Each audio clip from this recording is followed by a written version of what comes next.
Good afternoon, everyone. Welcome to Djuma Private Game Reserve in the Sabi Sands. My name's Brent. On camera with me today is Brian, and in FC is Tara. As you can see, just over my left shoulder is a young male leopard. And for those of you who haven't been with us on drive for the last couple of drives, it's the quarantine male leopard who's killed an impala right next to our FC. So our offices and that are just over my right shoulder, and the leopard is literally 60 meters from the offices. And for those of you who are new viewers and might not know what we do, we are on a live safari. So literally everything I'm seeing, you are seeing by bar a few seconds over the internet. So welcome on an African safari.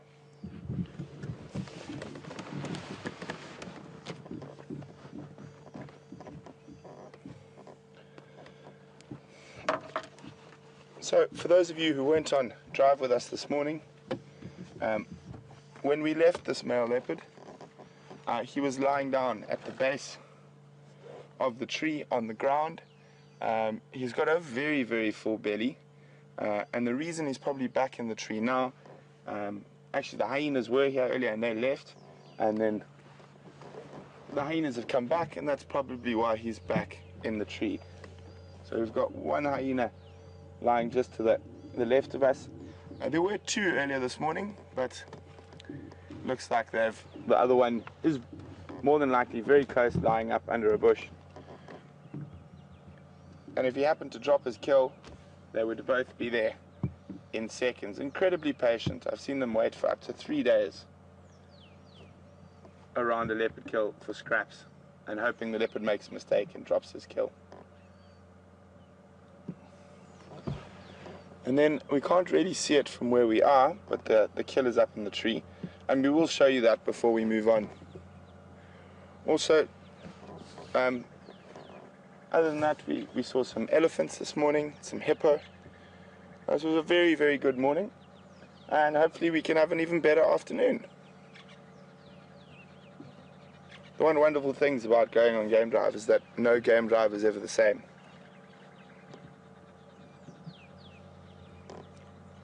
So I'm just going to move the car a little bit so you guys can have a look at what remains of the impala.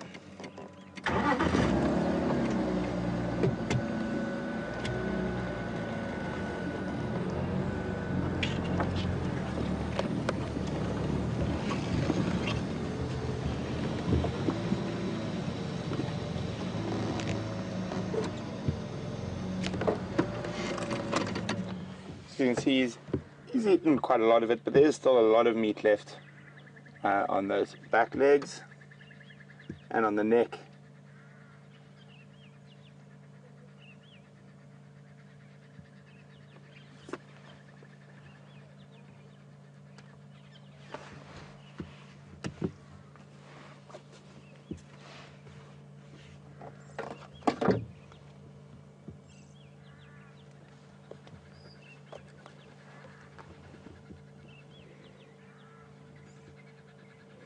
So he's got a nice fat belly, a very happy leopard at the moment. Lots of meat still to go through. He'll probably still be here for another day or so, maybe even possibly another day and a half to 2 days. Unless he makes a mistake and drops a piece of that carcass, and the hyenas will definitely be in lickety splits to grab it from him.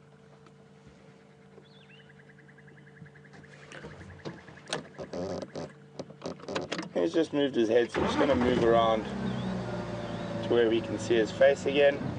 You can see how fat his belly is there. Oh no, he's looking back this way.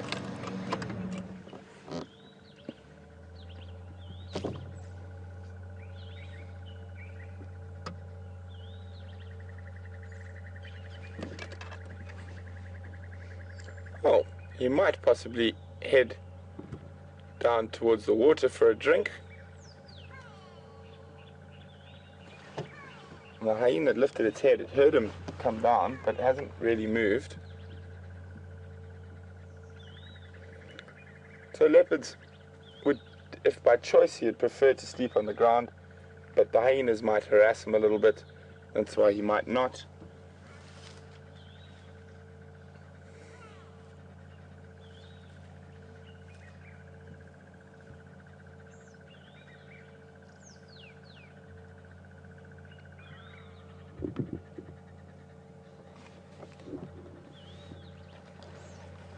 Hyena's not really paying him any attention.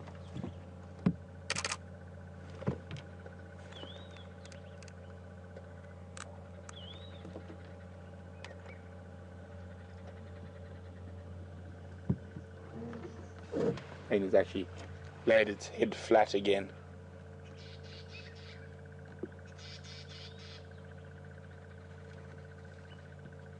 Yeah.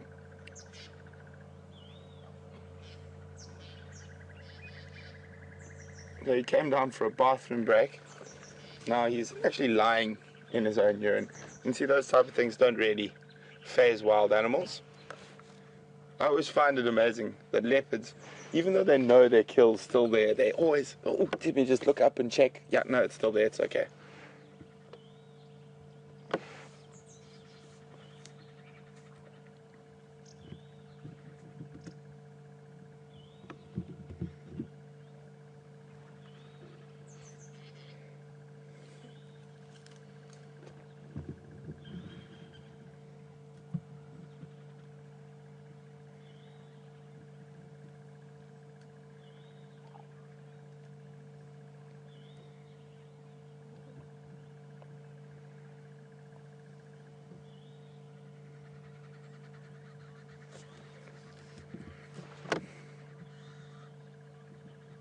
So he's about 28 months old, still a young male.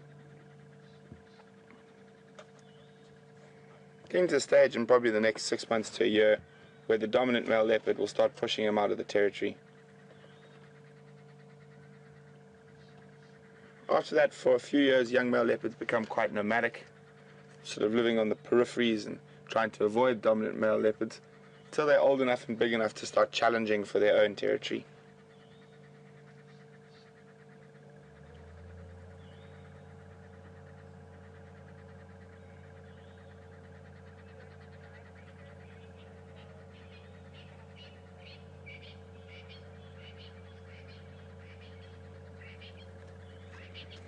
Well, leopard territories can be quite an interesting thing. That the territories are completely dependent on the area rather than on just them being leopards. So, for example, leopards in the Western Cape region of South Africa have vast territories, probably bigger than the whole Sabi Sands Game Reserve for one male. And the reason for this is that there's limited food source, and they generally feed off mice and grasshoppers and snakes and lizards, so their territories can be huge. In this area, I think male leopard ranges from about 4,000, probably not even that big, probably 3,000 to 5,000 hectares. And you must remember, these are not sort of boundaries in human terms, that the edge of the territory is like fences and whatnot. There is some overlap between animals because it is quite a large area, and they do need to patrol it, and they can't be everywhere at once. And the leopard that is more than likely, or will push him out eventually, is possibly one of the leopards that could be his father. It's very difficult to say for certain that an individual leopard is a father from that point of view, whereas the females will mate with multiple males, or males they might possibly come into contact with in their territory. They do this to sort of try to convince that all the males that the cubs belong to them, so they won't kill them. And that leopard is a Mvula. He is the dominant male leopard in this area.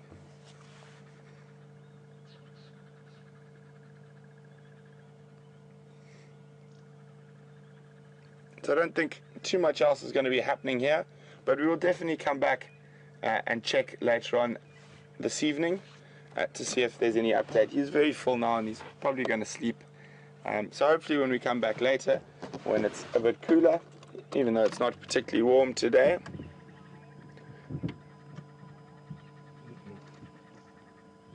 it's probably, hopefully he might be up in the tree feeding again.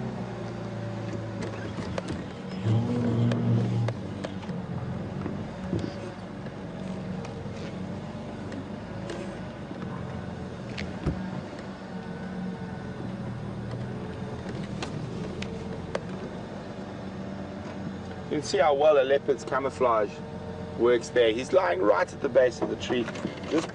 So Brian's just going to zoom in quickly, and you can see how incredible that camouflage is. As soon as you sort of look away, he melts into the grass. Okay, so we did quite a lot. We covered a reasonable amount of ground this morning, and so I thought what we can do is maybe let's go have a look at the hyena den, see if there's any activity there, and then after that we'll see what we feel like doing. Just for those of you who weren't with us this morning, last night I heard lions roaring to the east and to the south of us. So this morning, after we had a wonderful view of quarantine, we shot off to our southern boundary to check for tracks. None came up. Then we did the eastern boundary, none came up. So they've obviously stayed further away. It did sound like they were coming back towards us. It's unlikely that they would have moved during the day. Not impossible, but unlikely. So what we're going to do, we're not going to go look in those same areas where we looked this morning. We're going to probably try head a little bit further west. We didn't get into those western sectors at all this morning, and we didn't go to the hyena den this morning either, although I know one of the other game drive vehicles went there and it wasn't active. So we'll go check now. It's been a nice cool day, so hopefully that will prompt the hyenas to be at home and the cubs to be out and playful.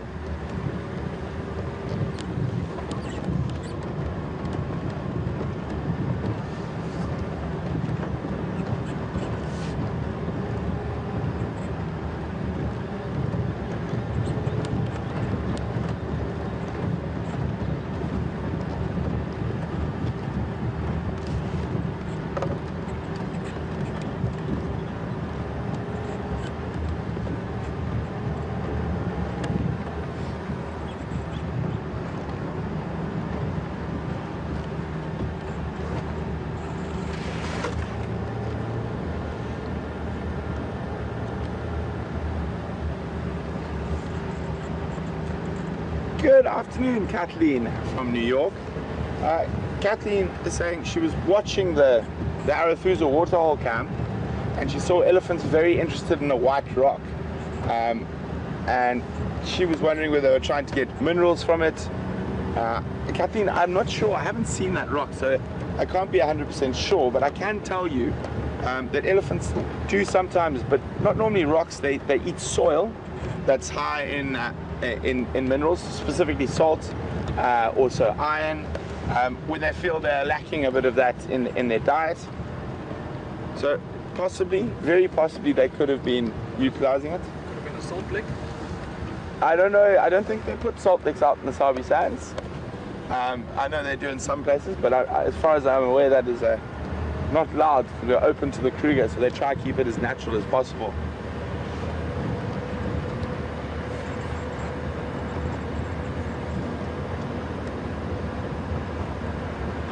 So also, always in the back of my mind, we also followed those male leopard tracks which we lost around Twin Dams area this morning. So we could always go check in that area now in the afternoon. That leopard might have moved again. Let's go have a look at the hyena den first though.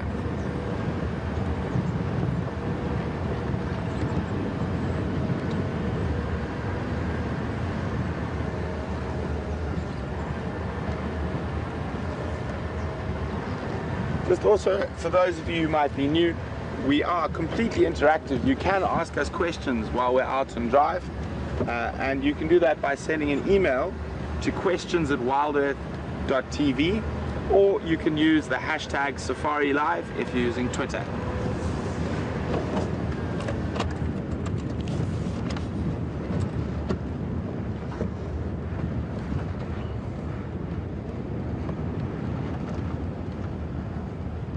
So it's always quite exciting during the first part of the drive. While we haven't been out on drive, we come out and there's a whole bunch of a new set of signs to read and animals that might have passed. So it's sort of like getting your afternoon paper and trying to figure out what's been happening during the day.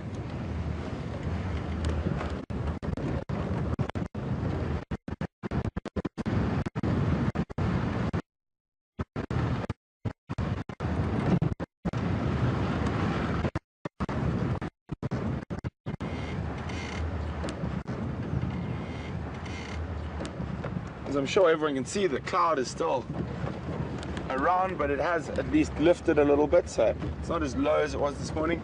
And luckily enough, we had a slight bit of drizzle after game drive this morning. I'd guess temperature, it is still quite chilly for me. I know not for most of you, but I'd probably guess it's around 18, 19 degrees, maybe even as warm as 20 degrees Celsius.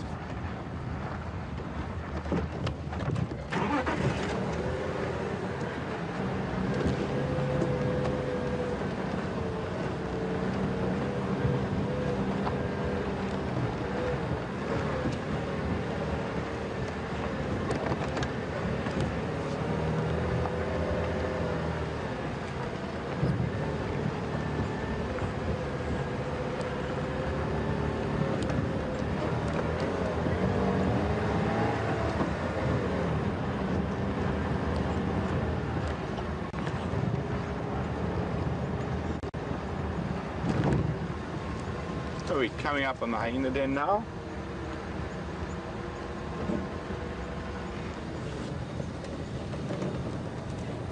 Hopefully, because it's such a nice cool day, there'll be some activity around it.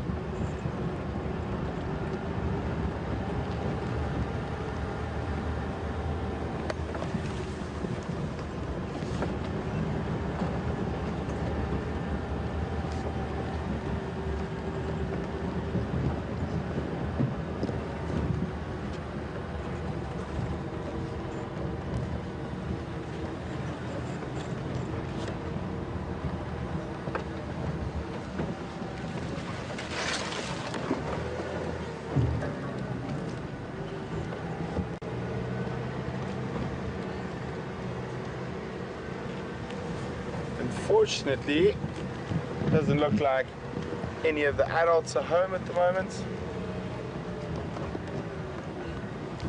And that means we won't stay here, because the hyena cubs can get very curious and see the den off to my right here. And just the sound of us being around might attract them to come out. And what that does is it can put them at risk. So if there are no adults around, we just generally leave the area, because they would only be coming out to try have a look at us because of their natural curiosity, and so they wouldn't be out naturally unless there was an adult present, and that could put them to risk for a leopard or lion who might be moving through the area. So also, for those of you who are new, sure you're wondering how hyenas end up in dens and whatnot. Well, what they actually do is they take over abandoned aardvark holes. They will do some excavation themselves, but they normally take it over from an aardvark, and they will have multiple den sites within their clan territory. Sometimes up to 5 or 6, depending on the size of the clan. And the reason for this is, and them moving it can be very varied, but normally it can be as short as a month, even as short as 3 days. So imagine a whole bunch of male lions arrived in the area, they might move the den. But normally they'll stay for between a month and even up to 2 months. And then generally the reason that they do move it, and the reason they have multiple dens in the same area, is because of things like fleas. They get very irritating, they get infestations, so they'll move a den until the fleas get really bad at the next den, then they'll move to the next den and the next den. So we're quite lucky. We've got two very prominent dens that they use quite frequently in this area and quite close to each other.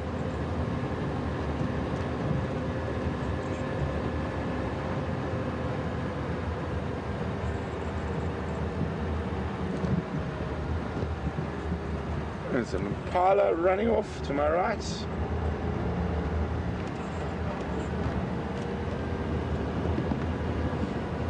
We're going to start seeing some very strange behavior by the boys as we get closer to the main rutting season. And, well, what's the thing that makes most boys go mad? And it's the ladies. So there's going to be huge competition over females for mating, and the males will fight very aggressively sometimes, and we'll hear a very strange noise of impala rutting, and that should be what are we now, April, yeah, end of April, beginning of May.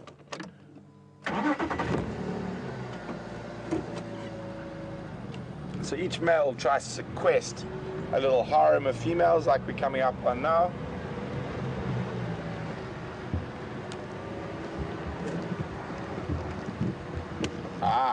And that's why that male's standing over there looking back.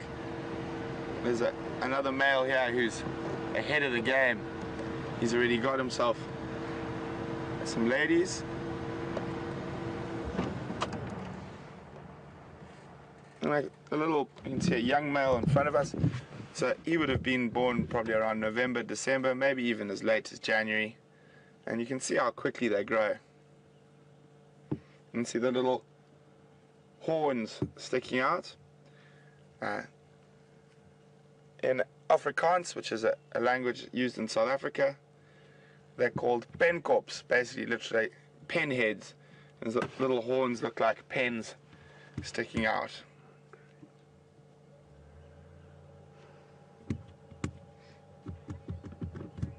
Yeah, on camera's doing its own thing.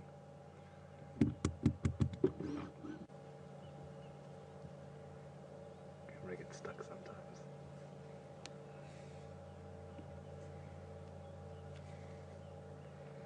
So, and then you can see there's that male with slightly bigger horns, and that will be last year's baby. So he's about 2 years old, the one scratching his nose on his back at the moment. So he's still too young, and so he won't get involved in competing for females. But here comes the male. You can see he's already trying to herd the females, keep them all together, and keep them away from any competing males. They get so distracted during this time of the year that they quite often get eaten by leopards and lions. They're too busy chasing each other or trying to protect their females. And then also you can actually watch them literally drop kilograms of weight. They don't eat much, and they just run around chasing the ladies and chasing males away from the ladies. So you actually see them drop a lot of that weight in that sort of month of rutting.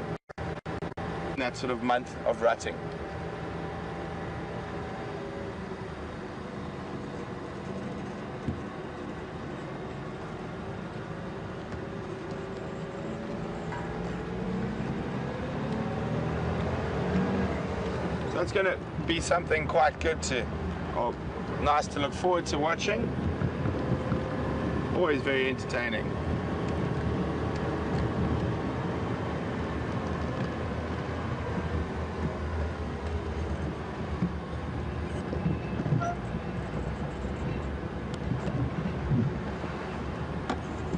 Good afternoon, Kathleen. Kathleen would like to know that the neck of that impala looked a bit darker, and she would like to know if that's got to do anything to do with the rut. No, Kathleen, that's got to do with the cold. So a lot of their hair extends, or they stick it up, and then the air gets caught between their body and their hair, and it forms like a little insulative blanket around them. So that's generally when it's a bit cooler, you'll see impala. When it's a bit cooler, you'll see impala, kudu, waterbuck, inyala, or puff up, and it's basically you're seeing the dark colored hair that's just below the surface, and you're seeing that because they are extending the hair follicles.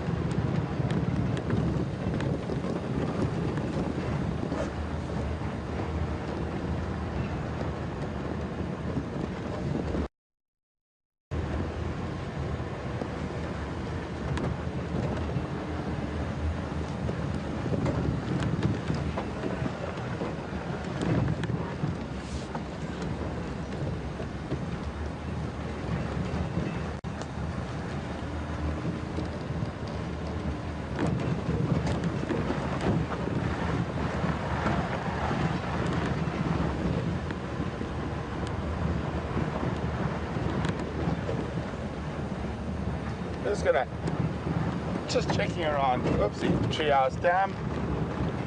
Not much happening here at the moment. Sorry, station. Which route are you taking this afternoon?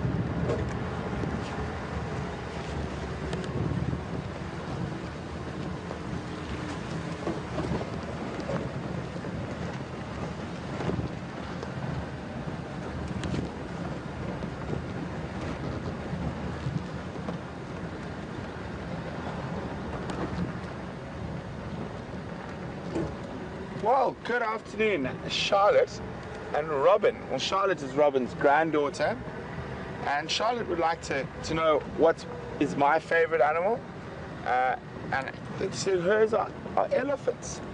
Well, Charlotte, my favorite animal is the African wild dog. I'll show you a picture of one now, and the reason I like them so much is because they're very, very exciting to watch. They're incredibly active, so they don't sleep much like lions and leopards.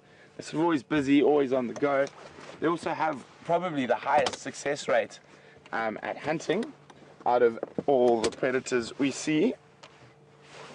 Oh, lots of flies out today. No, you chose a bad location. I know, I did. This is next to the dam where the buffaloes like to hang out. We do get a lot of flies.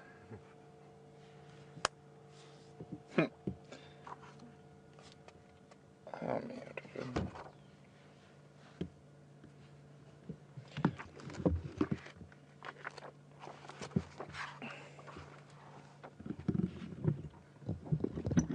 Lots of flies. It's just because I know Brian likes flies so much. I missed them. I missed them on my leave. Oh, I went past. They're distracting me so much.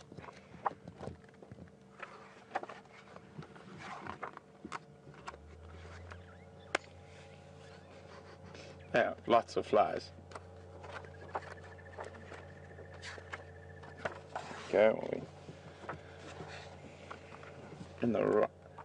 No, so I'm just going to move away from the dam for a second, and then I'll show you a picture of an African wild dog. But I'll keep talking about them in the meantime.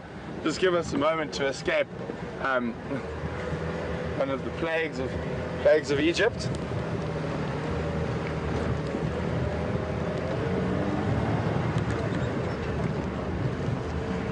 So they're just very, very exciting to watch, and when they run through the bush, I mean, they can keep up incredible speed of about 60 kilometers an hour for up to 4 kilometers. They have about, in certain areas, they have up to an 80% success rate on their hunting. So 8 out of 10 times that they chase something, they're going to catch them.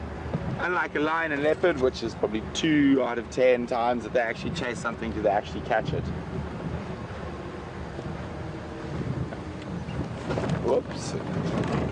Oh, since the rain, that root's sticking out a bit more.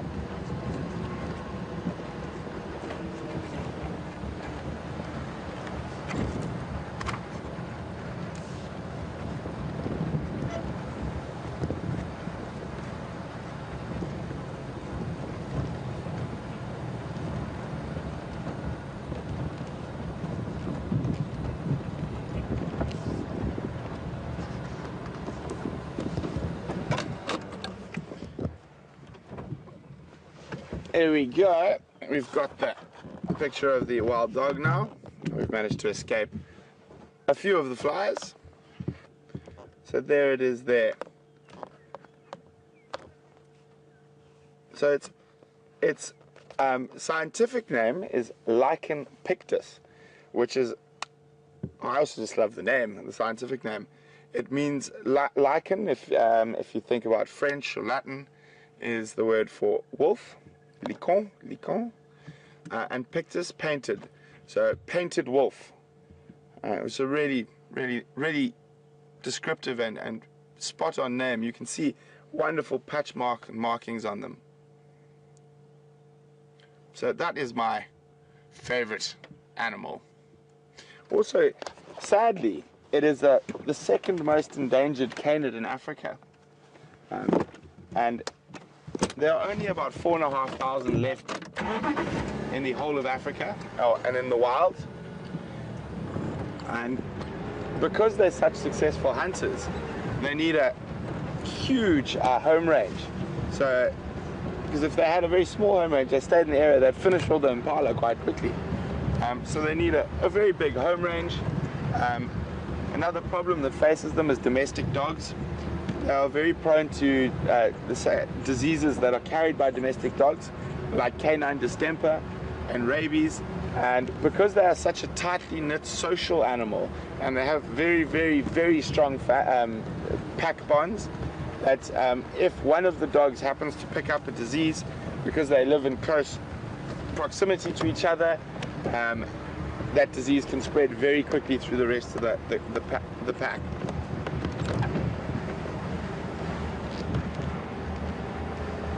And amazing to think how times have changed in terms of how we think of things.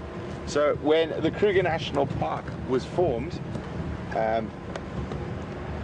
there was a policy by all the wardens that they used to shoot wild dog, lion, leopard, hyena, cheetah, jackal, all your carnivores. They used to shoot them on sight to try to protect the impala and the zebra and the wildebeest. And that was, I mean, it was just over 100 years ago. So it's amazing in that time how our perceptions have changed so radically.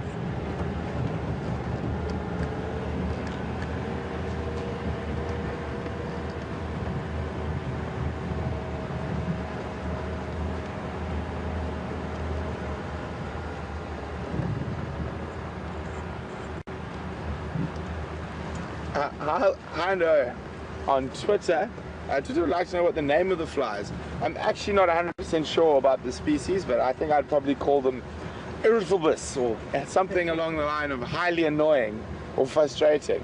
Let me think of a good one. But I'm not 100% sure. With a lot of your fly species and that, they don't actually have common names. They will only have Latin names. Let's think of a good one. What should we call these flies? Guys, see if you guys can come up with a good name for something really irritating. Irritabilis maximus. Irritabilis maximus. There's Brian's suggestion. So see if you guys can come up with a better one than Irritabilis maximus. Send your answers to questions@WildEarthTV, or just use the hashtag SafariLive if you're on Twitter. And I think Hannah was referring to something I said. We've found the plague of Egypt. It was just a sort of an old reference. I think Egypt was supposed to have been beset by 7 plagues, according to the Bible.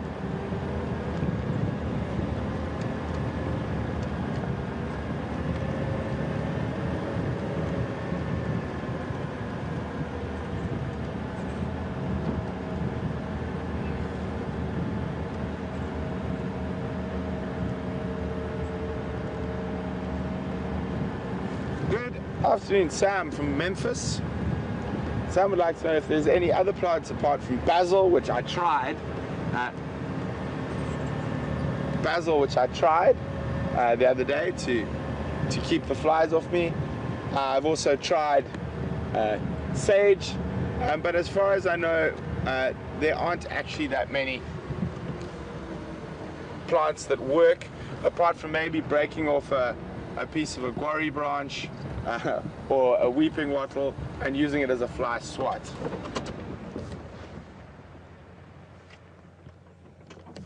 Oh, it was a white crown shrike, but he didn't hang around for too long. A southern white crown shrike.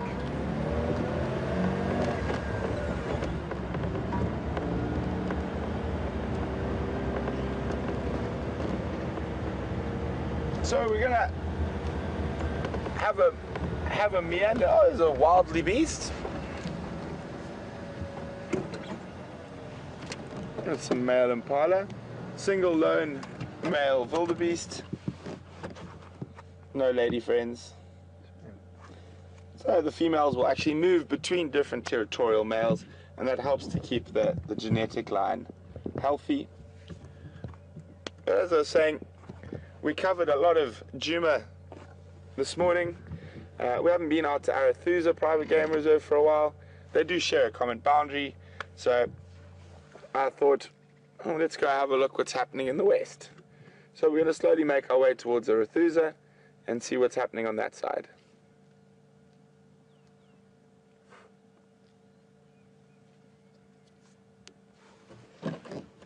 Always seen in flocks. And they have a nickname called they're often called the Seven Sisters.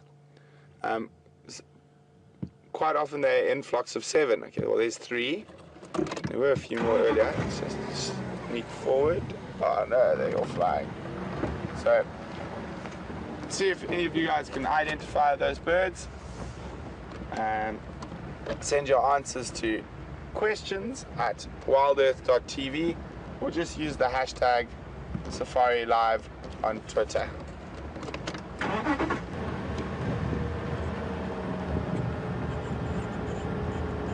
So, thanks everyone who sent their answers through, names for the flies.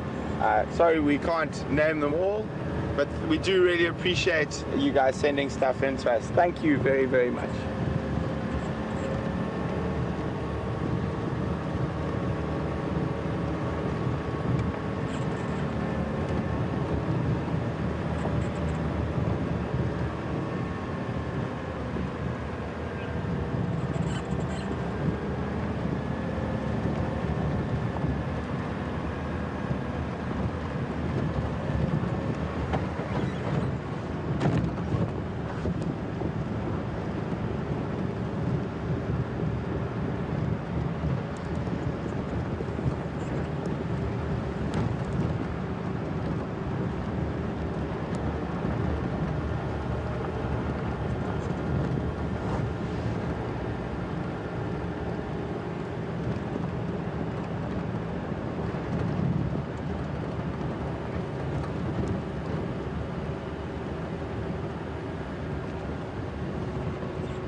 Well done, Raisa. That is correct. Those birds we saw there that sometimes are nicknamed the Seven Sisters are white-crested helmet shrikes.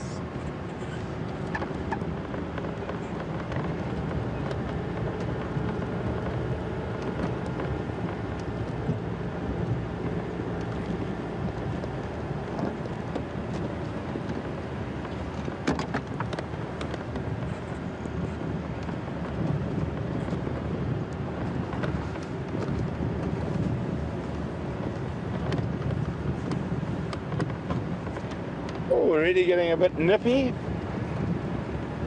Nip's no joke. No. Winter's on its way.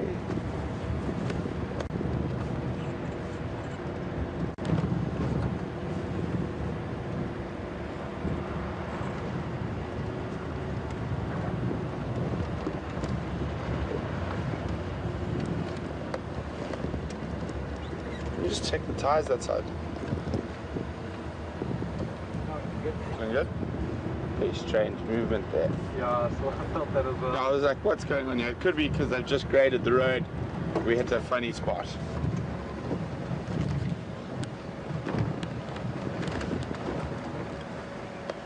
So now we're heading west and we are into Arathusa.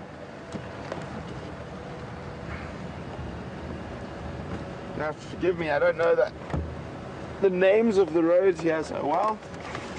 So So I've got a map with me to just double check the names of the roads. Don't worry, I won't get lost. It's just if we find something, I'll let everyone else know where they are, where it is.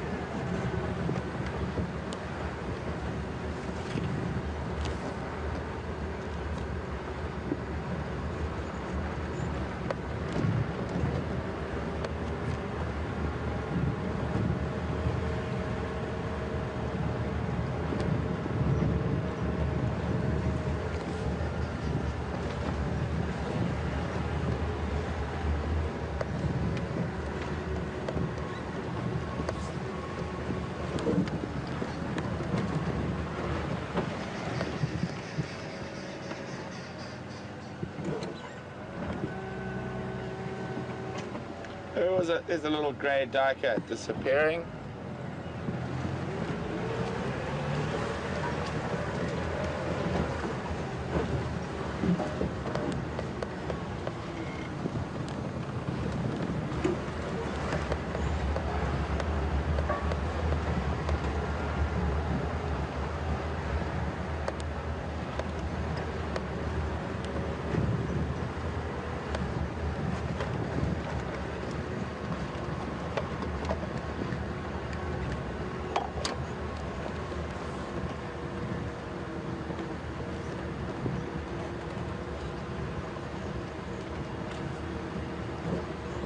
Good afternoon, Tom from Missouri.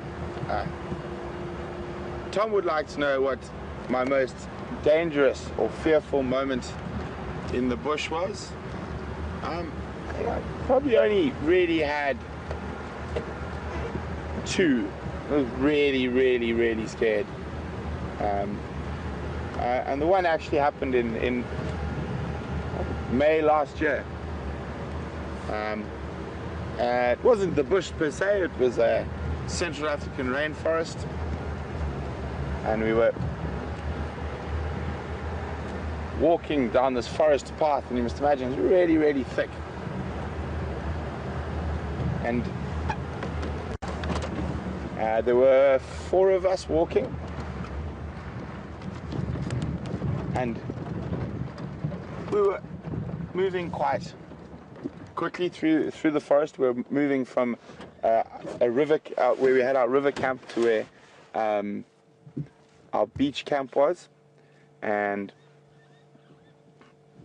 it was a helicopter, a big oil company helicopter flying over, and they make a lot of noise, and the elephants get quite stressed by that amount of noise, and there happened to be 2 crossing over at the same time, and you can't hear anything, so you lose. And in the rainforest, your hearing is really important in terms of not bumping into elephants too close and things like that. But we didn't even bump into them. They just got a big fright from the helicopters, and I looked up, and there were 2 elephants, a cow and a sub-adult, charging full speed at us, and from about 7 or 8 meters when I saw them the first time. So I started shouting. I was very lucky. I had my fishing rod case with me because we're going down to the beach. So a PVC pipe with canvas over it, basically, with my fishing rods inside. And the elephant got close enough that I hit it with my fishing rod case. And she hit me back with her trunk. So I lost that round. And I flew quite far, and I landed on my back. We had very heavy backpacks full of food and stuff, so I couldn't really move, and she came up on top of me, and then I threw the fishing rod case at her. I think the rattling of the rods inside may have given her a fright, and she stopped, and then I thought she was going to come again, so I just literally grabbed anything I could off the ground and just threw it up at her, and fortunately she backed off. So I got up and started shouting, just trying to make her move away, and everything was great. And as she was after she had backed off and everything was safe, I tried to stand and I just collapsed. I dislocated my hip, and I didn't even feel it at the time. So this big open area to our left here, normally on Sunday or twice a week, plays quite an important part, and well, in particular in Scott's Scott and my week. This is where we come and play touch rugby to do a bit of exercise with the rangers from the other lodges. So this is our rugby field, our touch rugby field, right out in the middle of the bush. So these games have been known to be interrupted by elephants and such things, and you sort of have a timeout, drinks break while the elephants pass through, then carry on.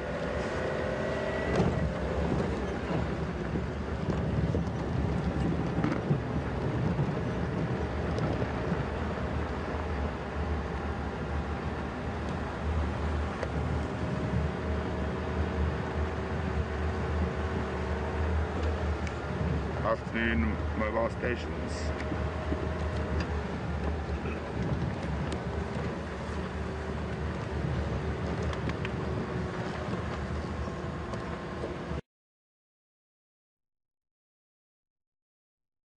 We lost our signal for a few seconds there.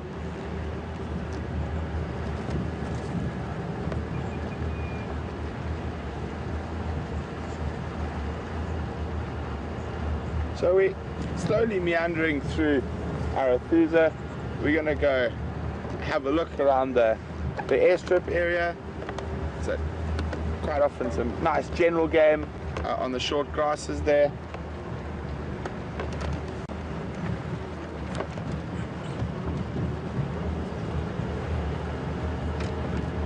Afternoon mobile stations, Brent from WildEarth. Can I have an update, please?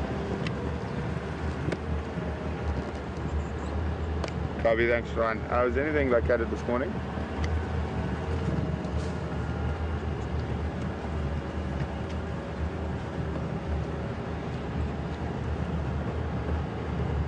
Copy, thanks. Update from our side. Nisikaya was not active earlier, and quarantine is on Amalabamba to the north of Yuri's Kaya.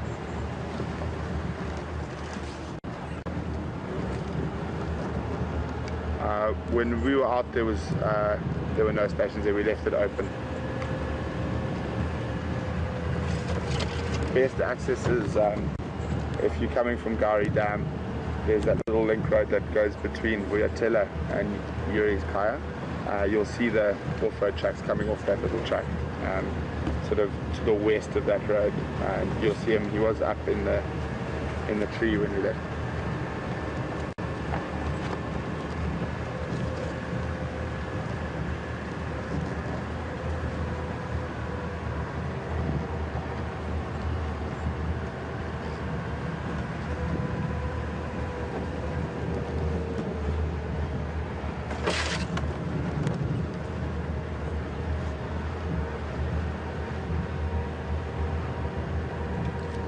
So it's always nice to come explore a different part of area and another reserve. And the nice thing is that works so well being able to operate on Djuma and on Arathusa is the bush is a little bit different, especially as we head down south of Arathusa towards the airstrip. You find the soils are a bit sandier there, so you get slightly different tree species, and the bush is a little bit different and gives you sort of a different perspective as well. So it's always nice to make use of both properties.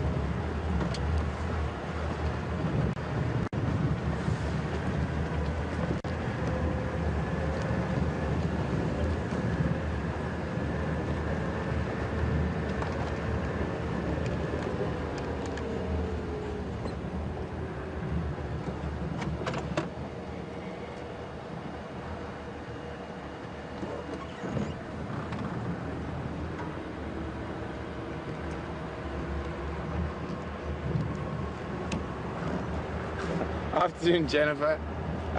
Jennifer says I can't leave the story with me lying on my back with a sore hip and strapped to a large backpack. About the cliffhanger you left everyone. I know, that was the idea, wasn't it? No. Jennifer was quite lucky. You managed to get my hip back in, and then I walked very, very slowly for about 14 kilometers and to where I could get to help. Fortunately, there was no major damage. I just had a very sore hip, and for a couple of months I had to take it a little bit easy.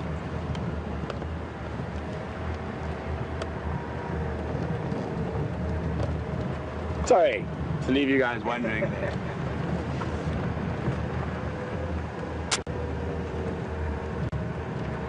Ryan, come on.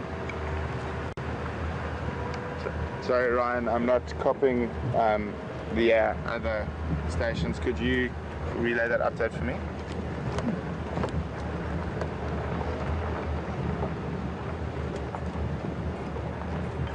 Copy, thanks very much.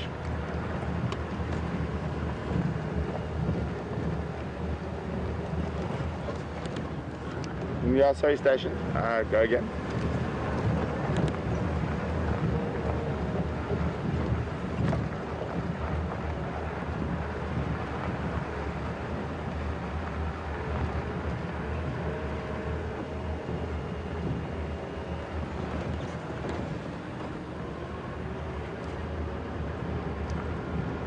Yeah, station, thanks very much. Yeah, I'm currently going to be going through a bit of a bad patch with my radio. Just, I will recontact you when I get to some higher ground.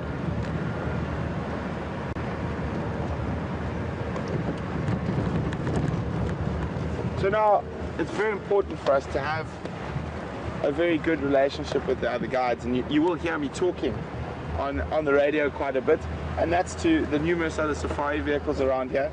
We all work together as a big team. The more of us out there, the more animals that are found, and so we can help each other by calling each other to different sightings. So sometimes I might be a bit busy yabbering away on the radio, saying funny words in very bad Shangaan, and that's me just communicating with the rest of the vehicles out in the reserve, trying to make a plan. So say for example, I found leopard tracks here, and they were heading in a southerly direction. I would say, so I'm going to follow the tracks from where they are, and then someone will say, okay, well, I'll check the next road along south, just to see if they're going out, and that way we're able to find animals faster, which is great for all of us. The only real big competitions on the touch rugby field.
So we now just come out on the Arethusa airstrip. Sorry, I double checked if there was an aeroplane coming before I crossed.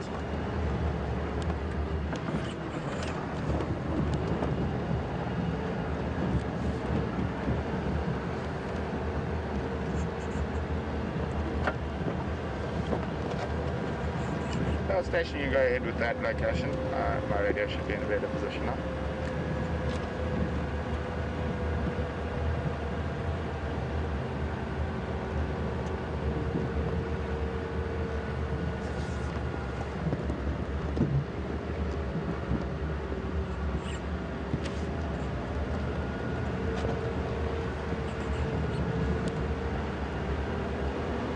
Sorry, station, I'm still not copying. I'm going to have to try move to a better area. Just stand by. Oh, look at that. It's a Swanson's spur fowl. So we see quite a lot of crested Franklin, Natal Franklin, and now we have a spur fowl. Now, the difference between a spur fowl and a Franklin, well, let me go a bit forward. You can see that looks like there's another one up ahead. There's a couple of them.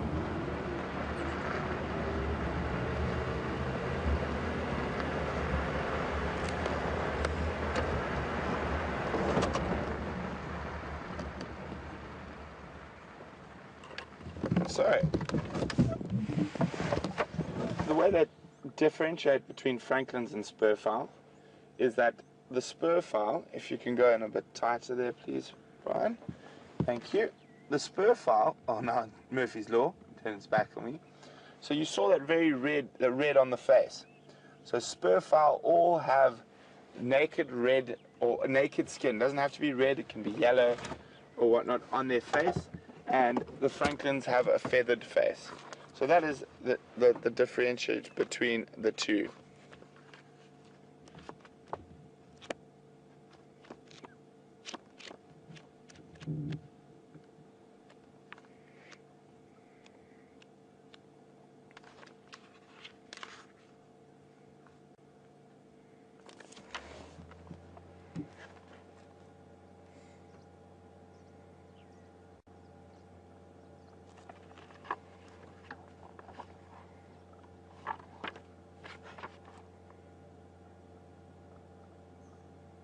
So all they need is bare skin on the face, and that is what the spurfowl, and the ones with the feathered faces are then known as Franklins.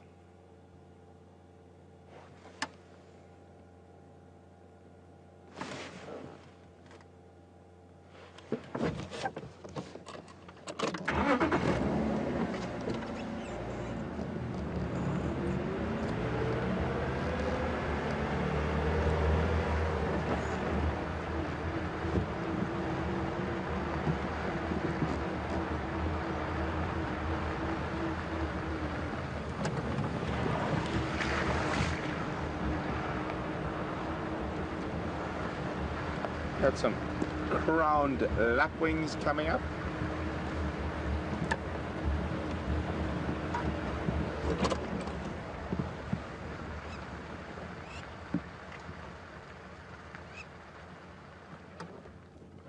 Like most lapwings, they favor short grasses. Very pretty. They're ground nesters, and they've got some interesting defense mechanisms for their nests. They'll sort of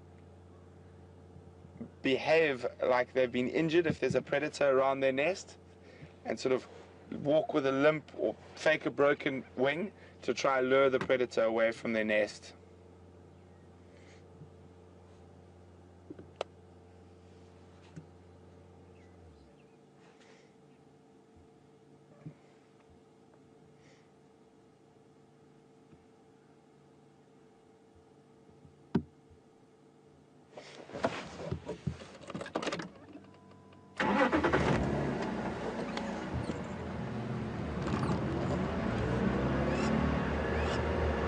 See.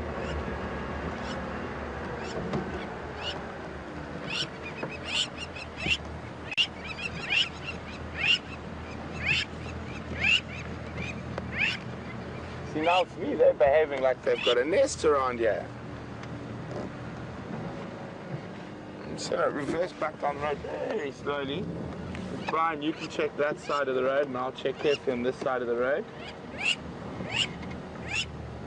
So their nests are very well camouflaged, but this general behavior is definitely indicating there's a nest around here.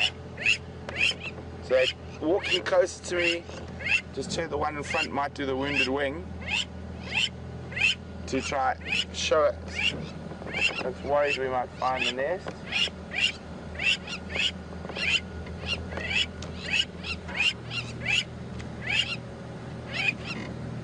See anything? No, not yet. It definitely must be around this area here. Oh, we're being charged by a plover, guys. Better back off quickly. It's charging.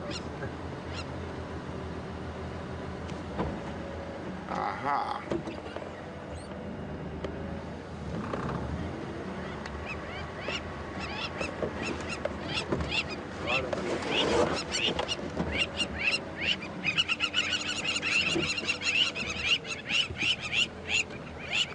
I'm sure if I jumped around, walked around here for a bit, I might find the nest, but shame. I don't want to stress out the parents too much.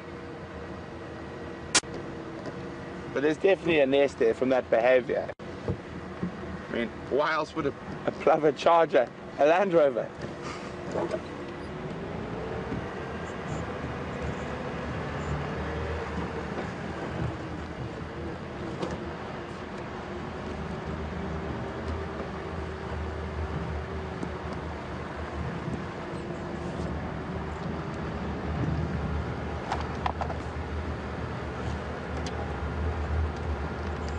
Shouldn't keep trying every couple of minutes. I'll let you know as soon as I get your audio about that Ingwe location on Djuma.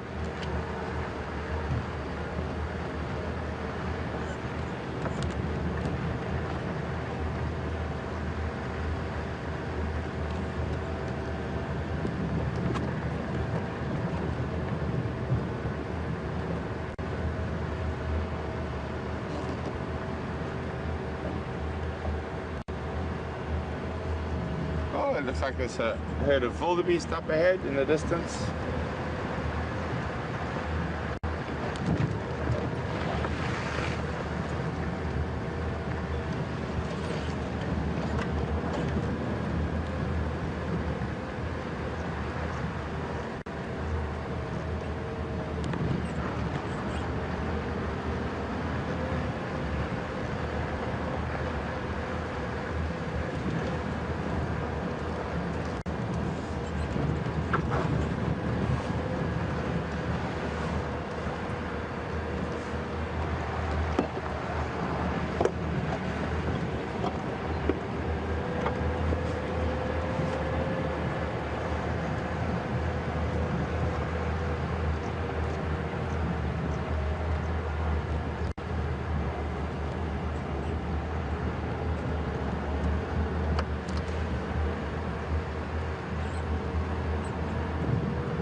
Elephants! Here we go. I see a herd of elephants off to the right down here. I'm just looking for which way they're moving so we can move in front of them.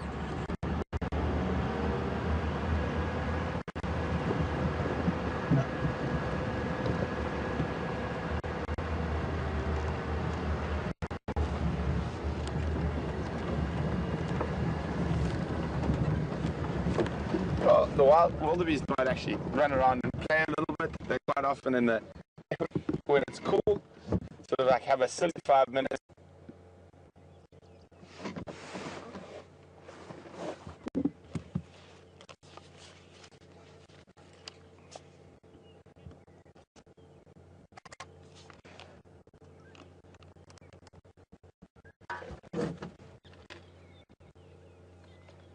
Sometimes referred to as the clowns of the bush. Get into that sort of playful mood, they can be very playful.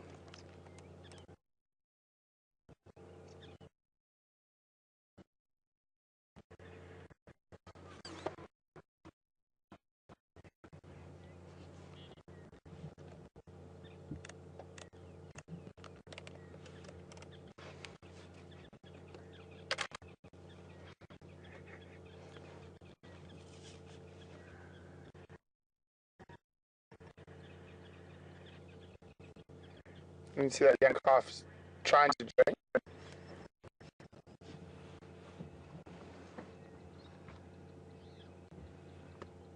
Getting a bit old for drinking there, buddy.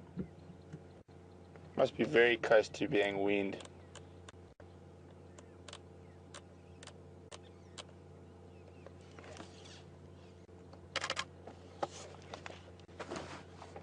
Well, let's go. We just heard those elephants trumpeting. Let's see where they're going. We are very close to Arathusa's boundary. I'm just going to double check. Just saw them in here. I was hoping they were going to move out towards this open area.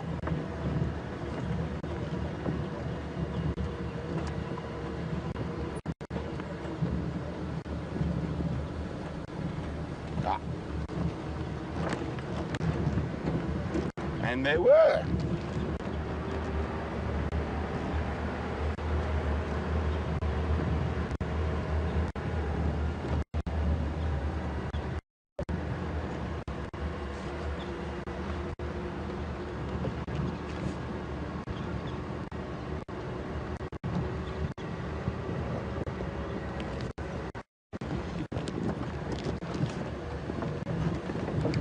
Colombian Grove, at southern end of Arethusa airstrip.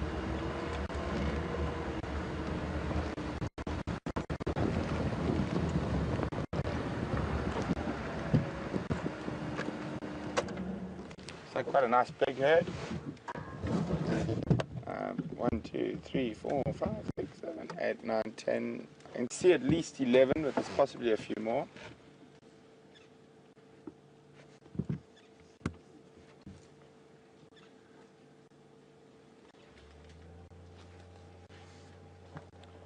Station, you copy me?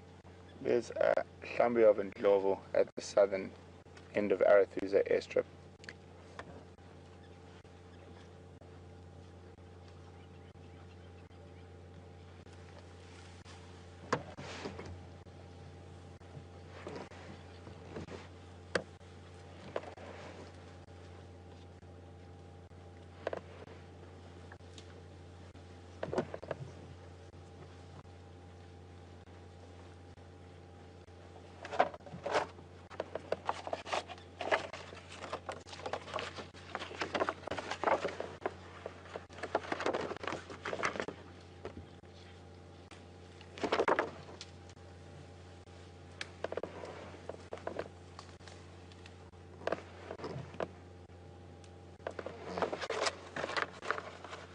Good afternoon, Kathy on Twitter. Kathy would like to know, what would an aeroplane do if there were lots of elephant on the airstrip? Well, hopefully not fly into them. Normally what you would do is you'd buzz the elephant, the pilot would fly very low over the top of the elephant's heads and chase them off.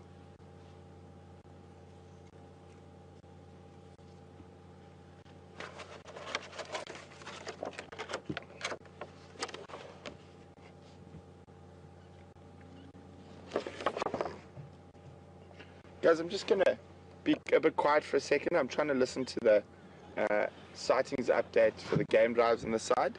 I'll be back with you in a few seconds.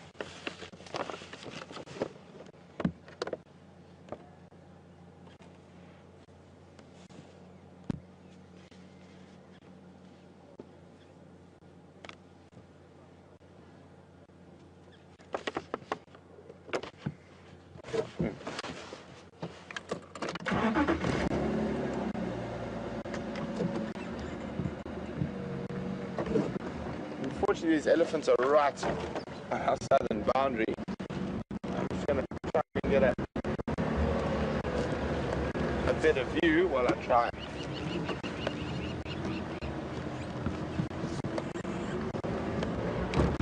Oh, there's a hole in the road. You okay? Nearly lost the cameraman. Not a problem, this one's spare. Yeah.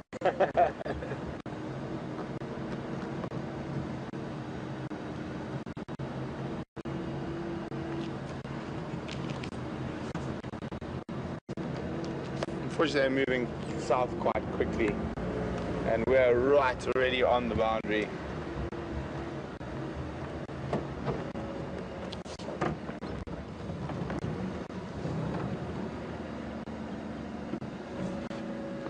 Oh, well, dear. Oh. We'll leave the elephants to themselves.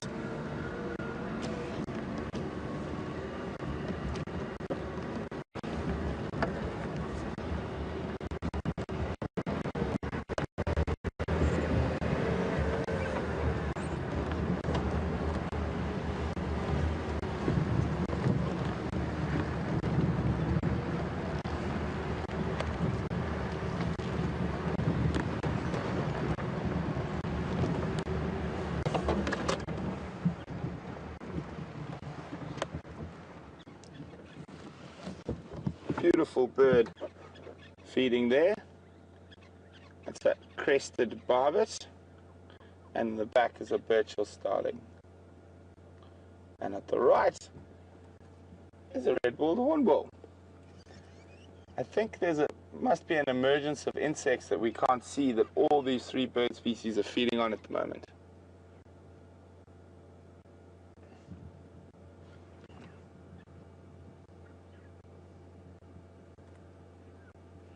Yeah, hop, hop, hop and catch something.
Maybe.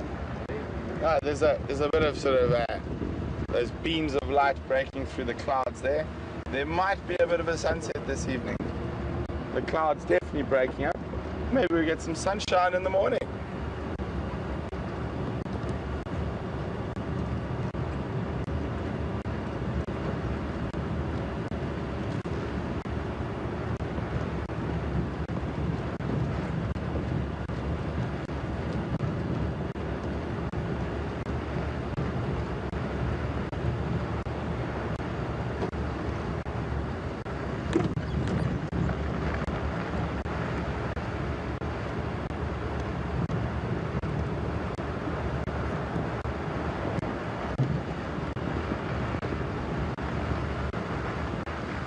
It's been nice to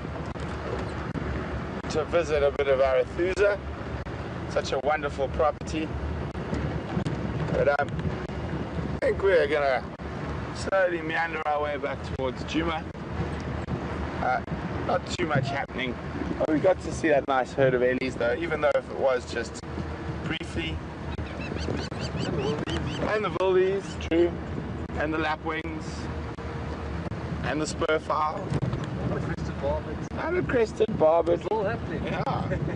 Pumping. It's a very nice herd of ellies. Quite a big one.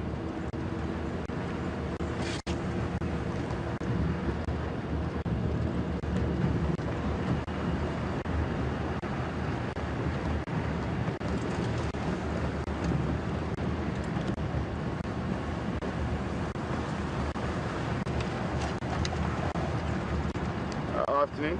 I'm still battling through copy. I think there might be a problem with your radio. But that Madodengwe was left just to the north of Yuri's Kaya.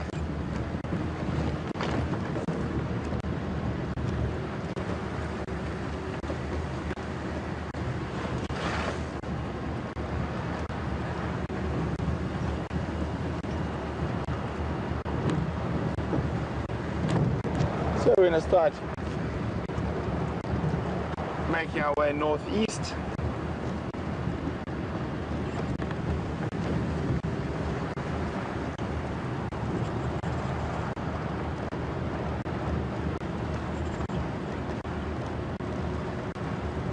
There's even a patch of blue sky up ahead. I haven't seen one of those for 2 days.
So I think our next plan is that we'll start meandering down towards the Twin Dams area, where we had those male leopard tracks this morning. See if anything comes of that. Also, that elephant herd we saw this morning as was also moving in that general direction. And fingers crossed, those lions are close to the boundary around there somewhere. Maybe they might start moving early this afternoon. I really hope so.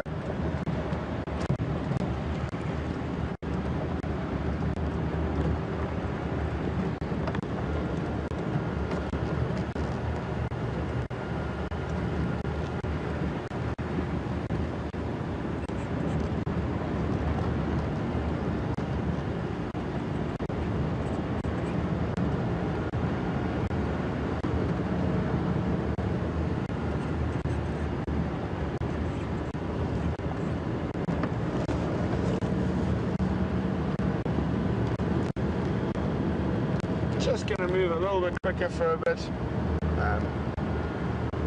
we can get back down into that area. So we've got a good possibility of finding stuff. But you never know, we might find something fantastic on the way.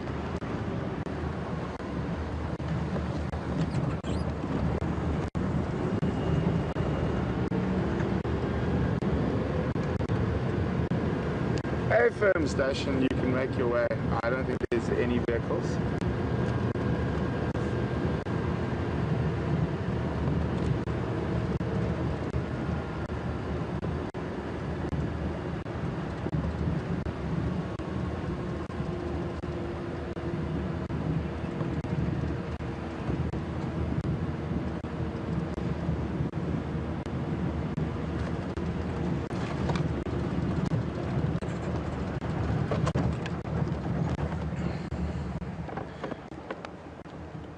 Hello again, Raisa. Raisa would like to know if Temix courses are found in this area.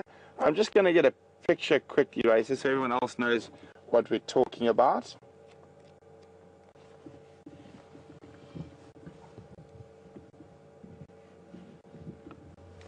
So number 4 is a Temix courser. It's what the bird Raisa is talking about. Racer, I have personally seen Temix courses in the Sabi Sands, as well as bronze-wing courses.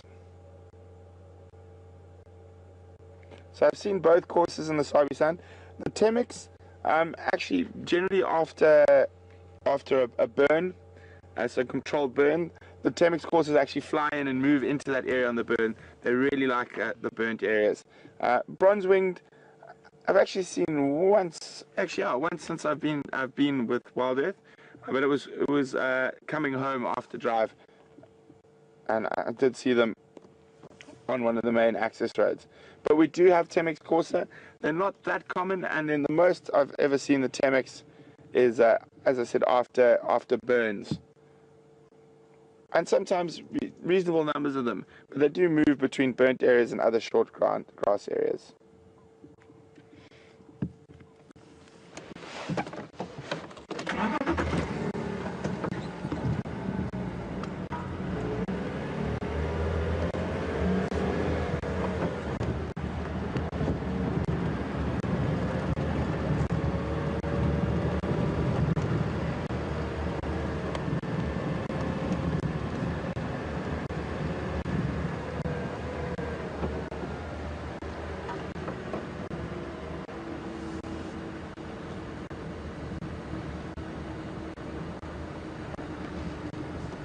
So guys, I'm just trying to hear this update on the radio from the other game drive vehicles, but as you heard, we've been having a bit of trouble.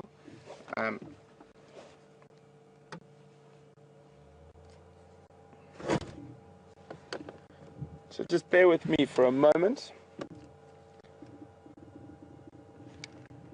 Sorry, stations, can I have an update on on the shadow sighting, and what is the exact location?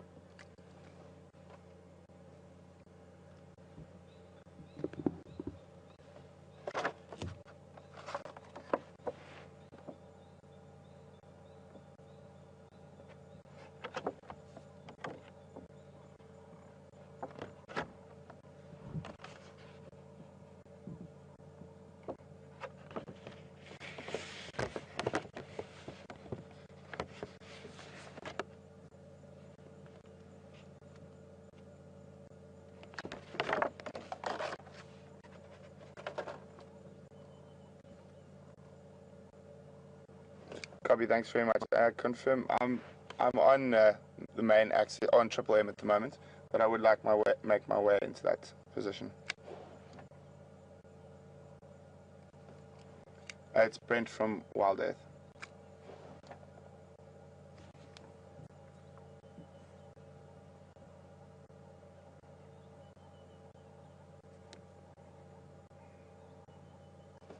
Copy, thanks very much. So guys, that's quite exciting for me. One of Karula's offspring, Shadow, who I've never seen before, has been found close to Arathusa Safari Lodge. And it's possible that her cub, who's probably more of a sub-adult than a cub now, is also there. So I'm going to try and make my way there. Unfortunately, where that exact position is, sometimes we have a bit of radio problems, so I might not be able to take as many questions and whatnot as I was like while we're there, but I definitely think it's worth taking that chance and going to see a leopard that we don't see as often as we see the others. So it's really exciting for me. I've never seen her before. So let's go see if we can find her.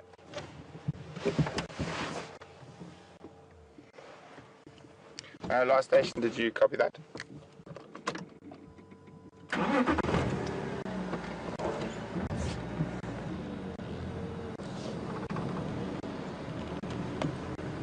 Awesome. And just to show stations, I will be making my way towards that fuzzy English Shadow. I'm on Triple M and I should be there in about 15 to 20 minutes. But if there is anyone else, they're more than welcome to make the way ahead of me.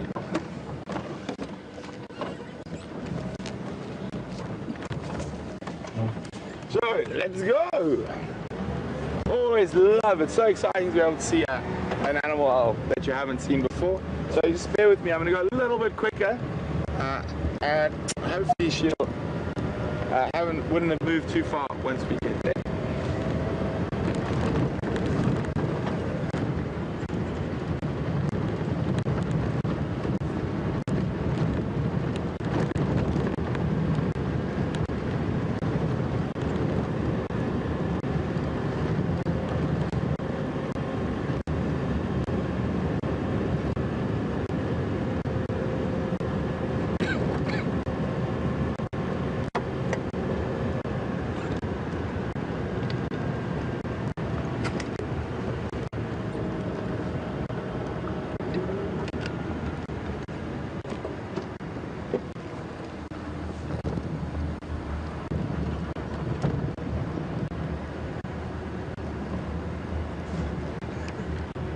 Sorry, last station. I'm on Arathusa access. Make my way.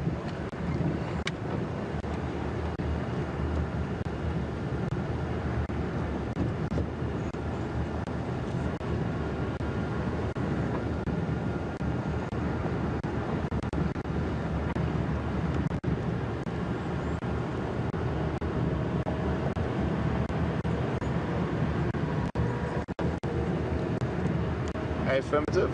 Affirm.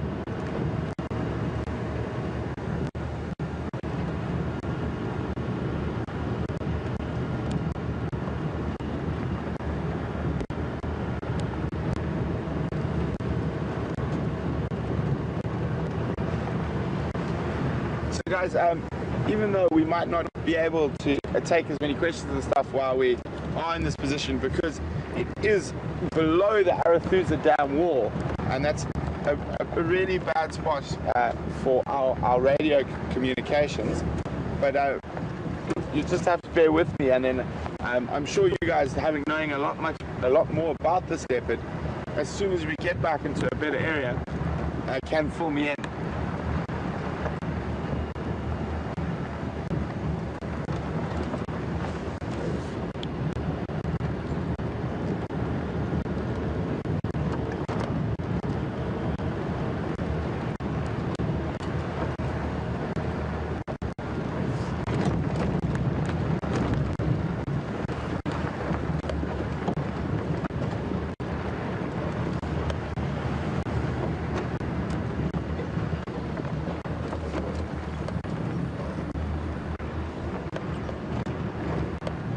That's one of the positives of being able to operate in both these reserves, that we are able to see a greater segment of wildlife, and specifically leopards. And I'm sure a lot of you viewers who've been watching for a long time will be very interested to catch up with another member of Karula's extended family.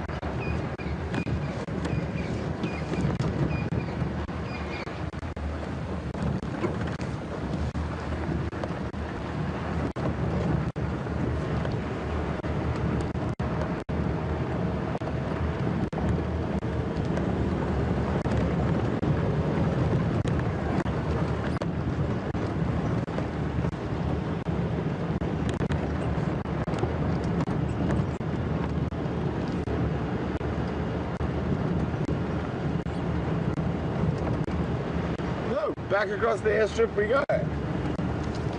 Everyone watching for aeroplanes.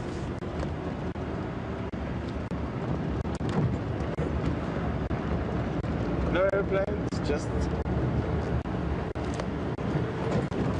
Opa.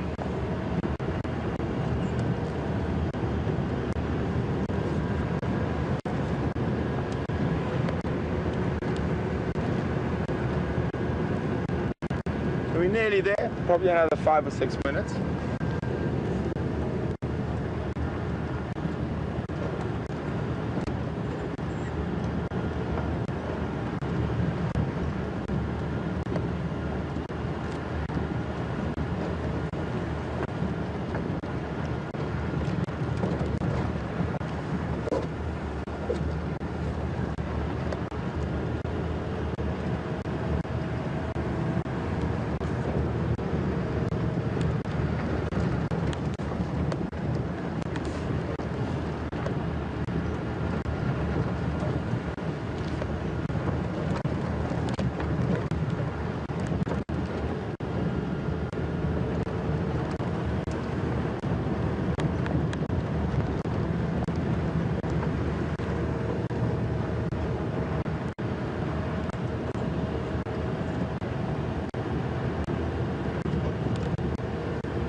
There we go, we're passing actually the main entrance to Arathusa Safari Lodge now. But we can't go in for a drink, we've got a leopard to look at.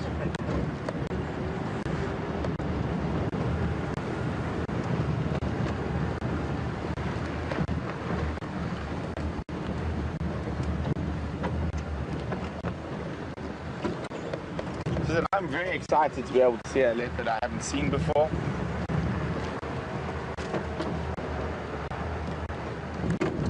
Quite close now.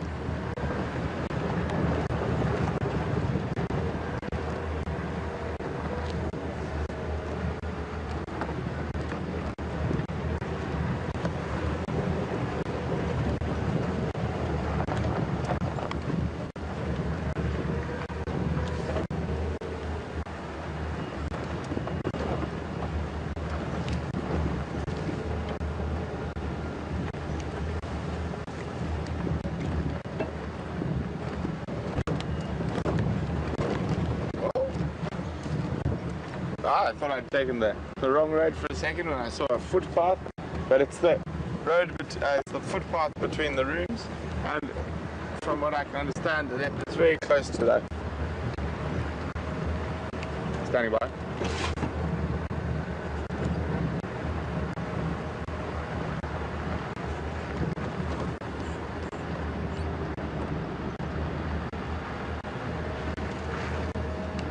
Copy, thanks very much. I'm busy crossing the dam wall at the moment.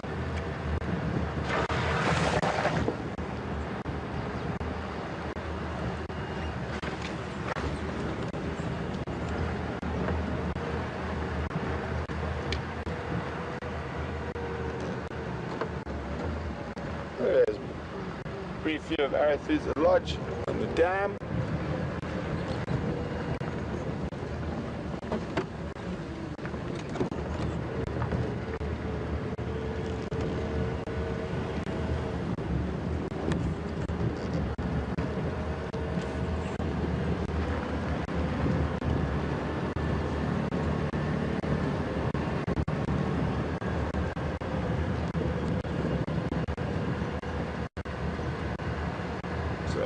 Guys, I might have a quick chat to that. I think it was Cedric. He's coming out of that position where Shadow and her cub are.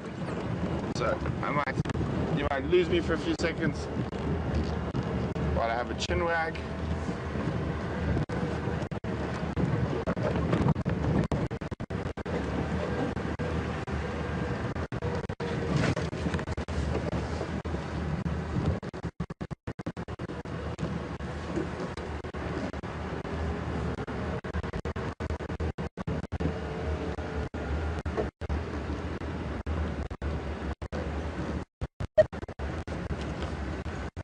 After it's said, how you doing? Right, so, just going to the school, you'll see we just put in last Wait till Shash say it, and you just go through those spike tickets there. Perfect. Thanks very much. Eh? Have a good afternoon. Bye.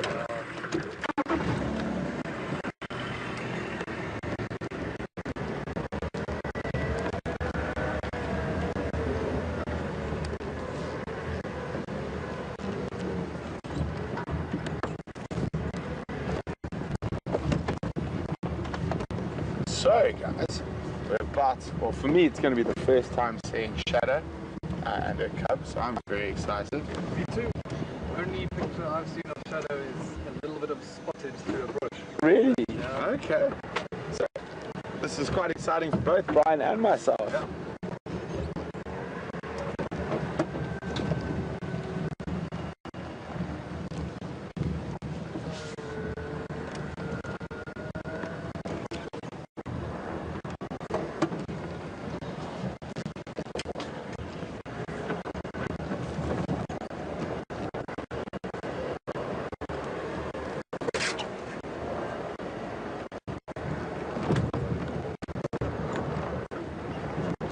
Maybe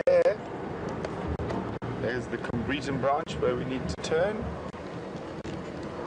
and into the spike thorns.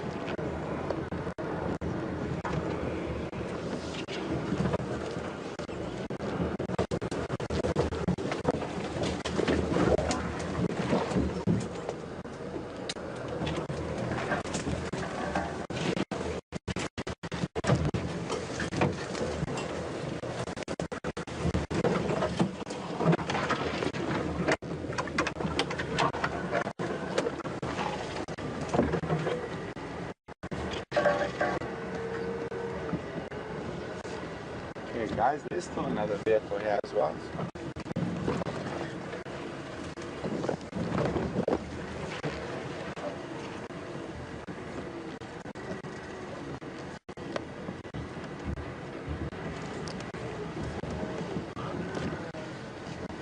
There she is, we can see her there now. Just move a little bit.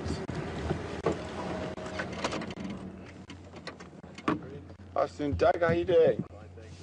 Very good, thank you. Afternoon folks. So guys, this is the first time I've ever seen this leopard. I do know she is one of Karula's daughters. As I said, we're in a very bad signal for our radio comms. So, signal area for our radio comms. So I'm sure you guys will be able to tell me all about her, but I'm going to have to let you know when I get out of here to an area where I'm going to be able to hear the final control. I'd love for you guys to catch me up on a bit of a history that I might not know. I can't see the youngster at the moment, but I'm sure it's around quite close by.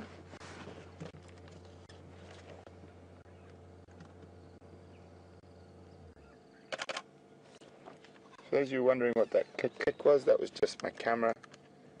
From time to time I might take a few shots.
So I can't see the youngster yet, but as soon as I do, we'll chat a bit more about the age, try to work it out.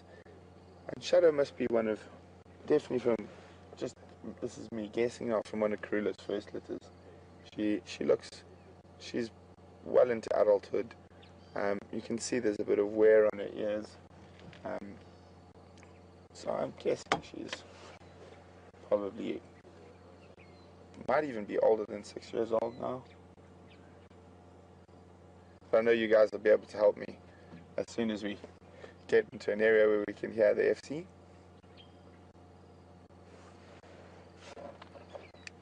Station, right. Go again.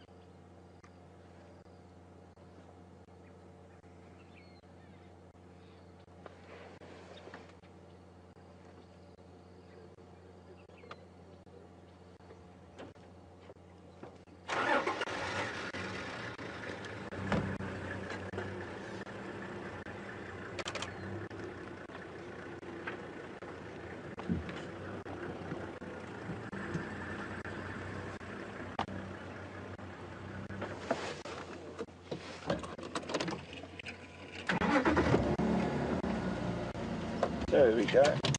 So thanks Doug for making a bit of space for us there so we can get in a little bit a better position.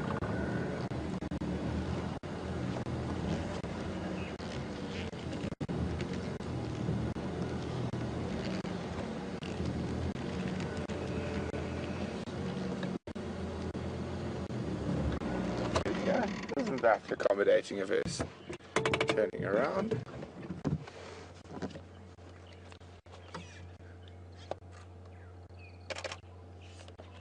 So that photo I just snapped there is just for my own personal sort of reference and database. It was a close-up on the spot patterns on her face.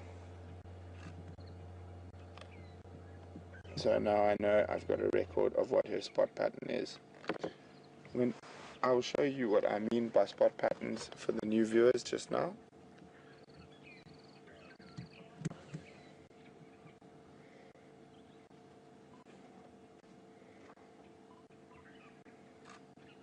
Looks like she's eaten quite well recently.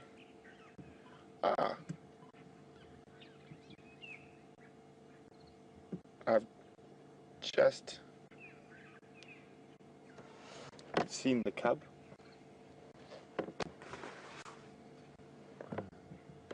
See. So I've just spotted where the cub is. It's lying a little bit further away. Brian's going to show you now. We can't see it too well at the moment, but we will be able to a little bit later. So we're just going to move a second so Doug can get out, and then we'll move back in, and then we can get a better look of the cub.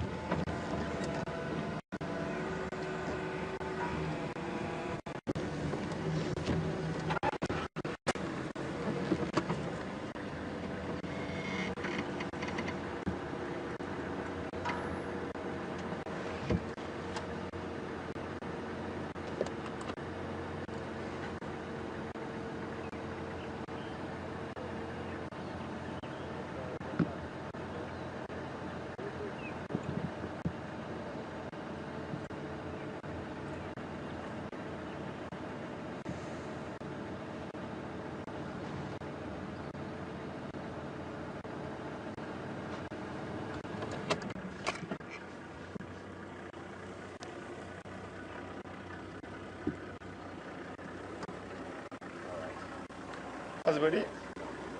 You been well? Oh, always good, you know. Cheers, everyone. Have a good afternoon.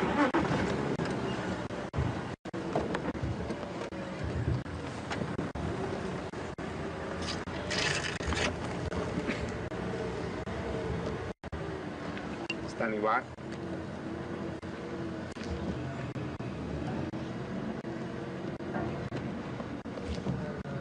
It's just one vehicle here. Forward a bit, there, bro. Yeah, try a little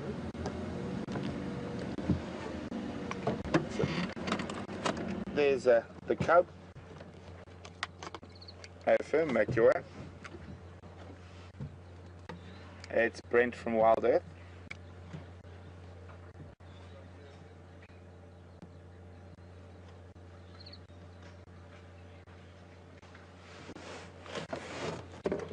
sorry guys, there's a lot of radio chatter from the other guides.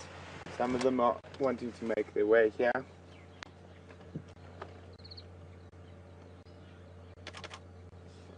So, guessing this cub's probably about,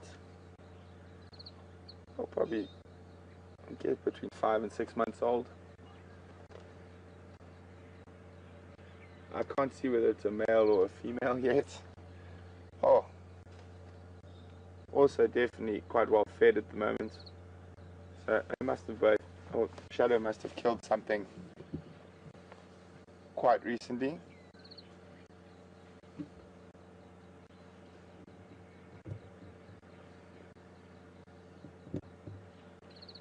I wish I was able to take your questions and stuff, guys, and I'm sure you'd be able to give me a lot more information about Shadow and her cub.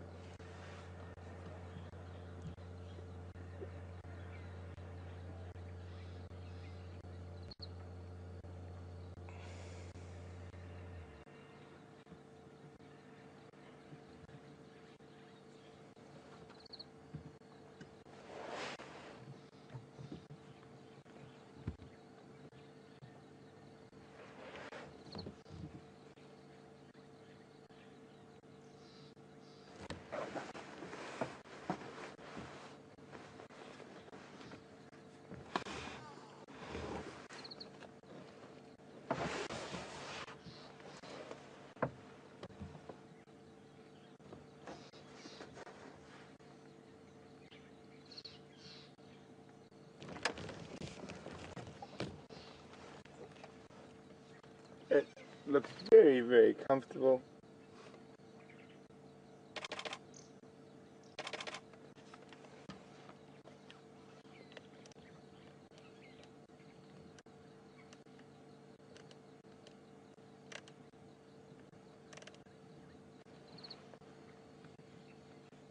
So, I know a few of you might have heard me say that after we found quarantine with that Impala kill, that there are going to be a lot of fat and happy leopards after that storm.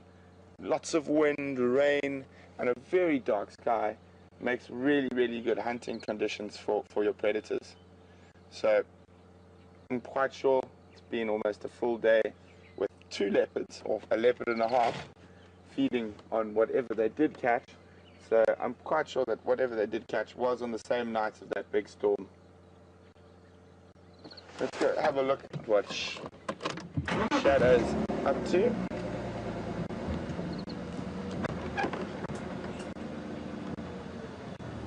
At least she's definitely a very full belly.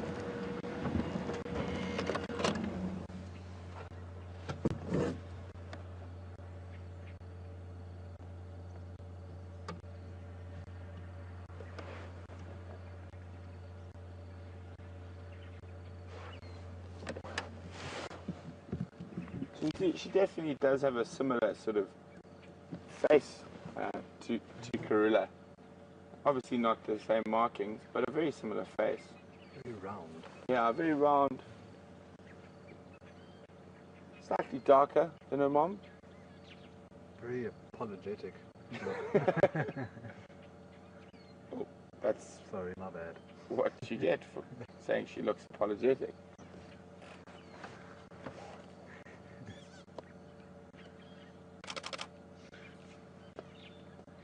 No, it might have been, I think we just laughed a little bit too loudly there. It might have upset her. So we're just going to keep our voices much calmer now. And there we go. Back to sleep. But you can see how her bellies are distended. Fat cat. A fat and a flat cat.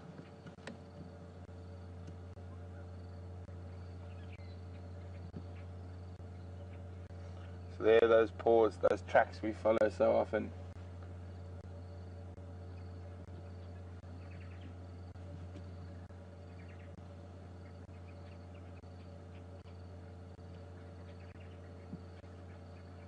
Oh, she heard something, not sure what. Doesn't look too perturbed though. And watch how her ears are constantly moving, constantly scanning for potential potential prey or a potential threat.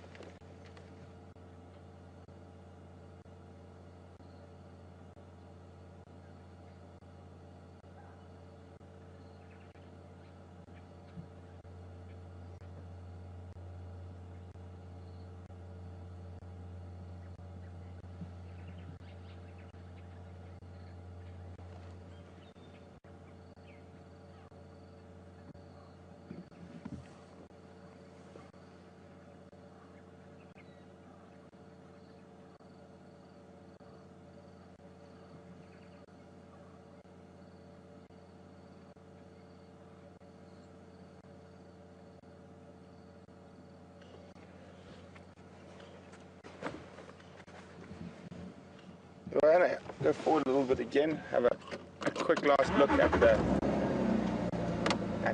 the cub, and then we move out of here because there are quite a few other vehicles who are on their way, and they were kind enough to let us sneak ahead of them because we're a bit closer.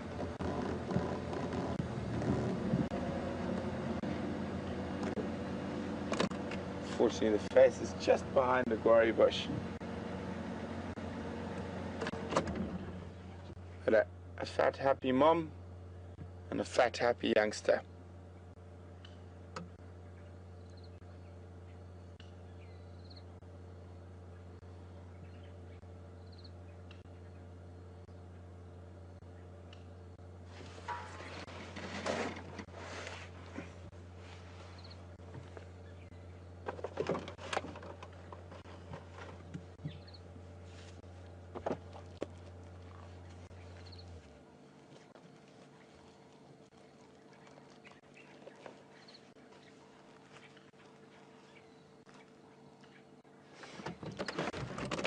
Okay, so the other vehicles are making their way.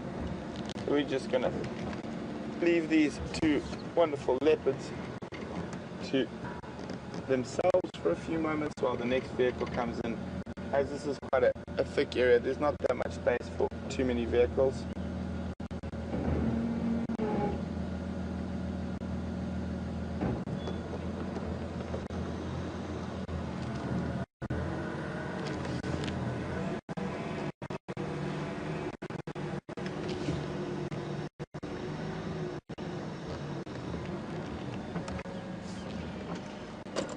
While we've got a few seconds, I just want to say it's really, really wonderful to be able to see another member of the sort of extended Krula family. And it gives you a good idea of what a great mother she is. And as I said, for me, it's always wonderful to be able to see a leopard I haven't seen before. So I'm very happy.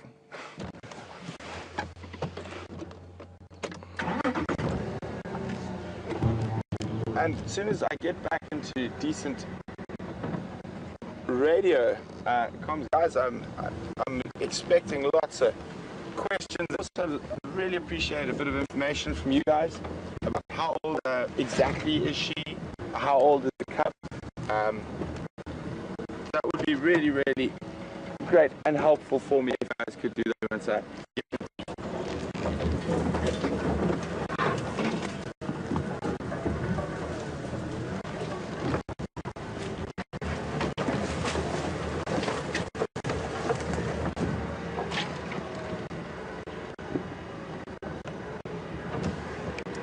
stations leaving Shadow and One station making their way.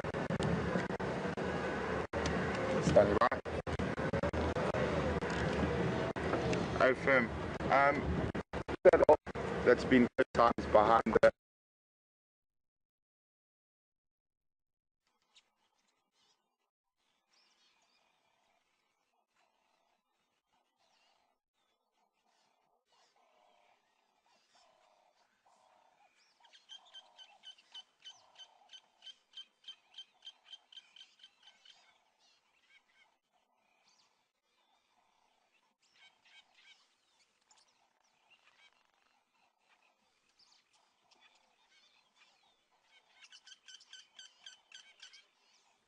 Hello everyone, Being out in the bush and being out there live has its technical challenges. We're experiencing some of that now and are working on it as fast as possible to get it sorted and get you back in the vehicle with us.